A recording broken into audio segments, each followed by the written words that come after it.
తిరుపతి జిల్లా కోట మండలం కోట పట్టణంలోని ఎస్సీ బాలికల వసతి గృహంలోని విద్యార్థుల పట్ల అమానుషంగా ప్రవర్తించిన జిల్లా పరిషత్ బాలికల ఉన్నత పాఠశాల వ్యాయామోపాధ్యాయుడు సుభాన్పై ఎస్సీ ఎస్టీ అట్రాసిటీ కేసు నమోదు చేయడంతో పాటు ఉద్యోగం నుండి పూర్తిగా తొలగించాలని ఎమ్మెల్సీ వైఎస్ఆర్ కాంగ్రెస్ పార్టీ గూడూరు నియోజకవర్గ ఇన్ఛార్జ్ మురళీధర్ డిమాండ్ చేశారు. యూనిఫామ్ వేసుకురాలేదని ఉద్దేశంతో ఎస్సీ బాలికలను గుంజులు తీయించడమే కాకుండా వారిపై కారుతో దాడి చేసి అమానుషంగా ప్రవర్తించిన విషయం తెలిసిందే. ఈ క్రమంలో విషయం తెలుసుకున్న మేరకు మురళీధర్తో పాటు వైఎస్ఆర్ కాంగ్రెస్ పార్టీ నాయకులు బాలికల ఉన్నత పాఠశాలకు వచ్చారు. అయితే అప్పటికే అక్కడే ఉన్న పోలీసులు వైఎస్ఆర్ పార్టీ నాయకులను పాఠశాలలోకి అనుమతించలేదు. దీంతో ఉపాధ్యాయుల్ని బయటకు పిలిచి వారితో మాట్లాడారు. పేద విద్యార్థులకు ఇలాంటి సంఘటన జరగడం బాధాకరమని, పాఠశాలలో విద్యార్థుల్ని గుంజులు తీస్తున్న సమయంలో పలువురు ఉపాధ్యాయులు కన్నుంచకపోగా హేళన చేయడాన్ని ఖండించారు.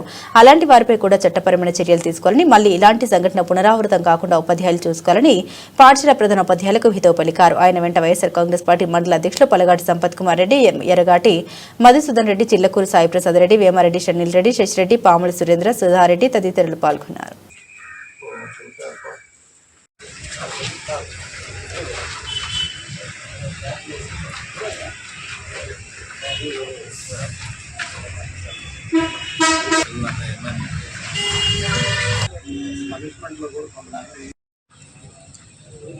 ఇరవై 26వ తేదీ నాడు ఉదయం 9 గంటలకు గురుకులం పాఠశాలలో చదువుతున్నటువంటి కొంతమంది విద్యార్థిని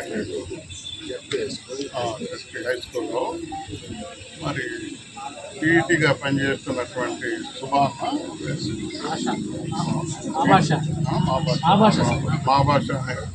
మాస్టర్ గారు కొంచెం పిల్లల మీద అమానుషంగా సభ్య సమాజం తలదించుకునే విధంగా ప్రవర్తించిన విషయం వెలుగులోకి రావడంతో మేము నిన్న అందుబాటులో లేకుండా పోయినాం.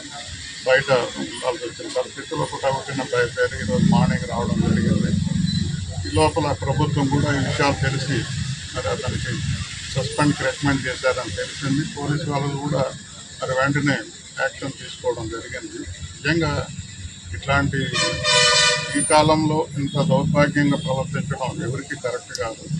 అతను చేసిన తప్పు ఈరోజు అందరూ స్టాఫ్ అంతా కూడా మరి భారం మోయాల్సినటువంటి పరిస్థితి. ఈరోజు పబ్లిక్లో చులకన అయిపోయినారు. ఇది కరెక్ట్ కాదు. నేను వాళ్ళందరూ కూడా రిక్వెస్ట్ చేశాను, తప్పు జరగకముందే మనం ప్రివెంట్ చేయాలి. ఆ వాతావరణంలో అందరినీ కూర్చొని పెట్టి మరి గుంజలు తీపిస్తున్నప్పుడు అందరు టీచర్లు కూడా చూసుంటారు కదా, మీరు నాకు సంబంధం లేదని అలా ప్రవర్తించడం కరెక్ట్ కాదేమో, ఒకసారి ఆలోచించుకోమని వాళ్ళకి విజ్ఞప్తి చేయడం జరిగింది.